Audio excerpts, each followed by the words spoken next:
The complexes containing a central metal atom with unpaired electron are என்னதுமா paramagnetic. Suppose உங்க காம்ப்ளெக்ஸ்ல unpaired electron present ஆயிருந்துச்சு அப்படின்னா அது paramagnetic நேச்சரா இருக்கும்.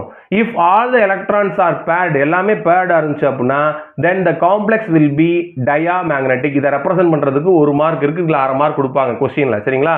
அப்ப உள்ள unpaired electron இருந்தா அது paramagnetic, உள்ள வந்து எல்லாமே paired electron இருந்துச்சு அப்படின்னா அது diamagnetic அப்படின்னு சொல்லலாம்.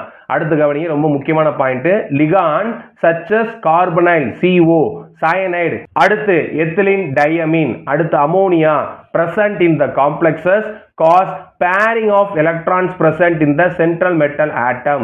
Such ligands are called strong field ligand. யார் யாரும் பார்த்துக்கங்க, CO, CN minus, EN ethylene diamine, அடுத்து என்னன்னு பார்த்தீங்கன்னா அமோனியா.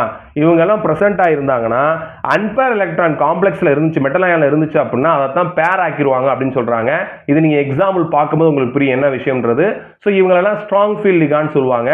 இதுல முக்கியமான ஒரு விஷயம் வந்து என்ன அப்படின்னா NH3 வந்து அந்த மெட்டல் அயானுடைய கேரக்டர் நேச்சரை பொறுத்து ஸ்ட்ராங் ஃபீல்டாகவும் இருக்கும், வீக் ஃபீல்டாக இருக்கும். மேக்ஸிமம் இங்கே இருக்கிற எல்லாத்துலேயும் வந்து பார்த்தீங்க அப்படின்னா NH3 வீக் ஃபீல்டாக தான் நம்ம அப்ளை பண்ணி பார்ப்போம். சரிங்களா?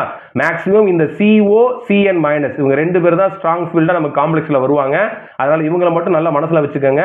இதை இங்கே ஸ்ட்ராங் ஃபீல்டு கொடுத்துருந்தாலும் மெட்டல் அயானுடைய கேரக்டரை பொறுத்து இது ஸ்ட்ராங் ஃபீல்டாகவும் வீக் ஃபீல்டாகவும் ஆக்ட் ஆகும். அதனால் அதை போட்டு குழப்பிக்க வேண்டாம். இப்போதைக்கு உங்களுக்கு தெரிய வேண்டியது இந்த 2 பேரும் ஸ்ட்ராங் ஃபீல்டு. இவங்க என்ன பண்ணுவாங்க, மெட்டல் அயானில் அன்பேர் எலக்ட்ரான் இருந்துச்சு அப்படின்னா அவங்கள பேர் பண்ணுவாங்க. விஷயம் புரிஞ்சா?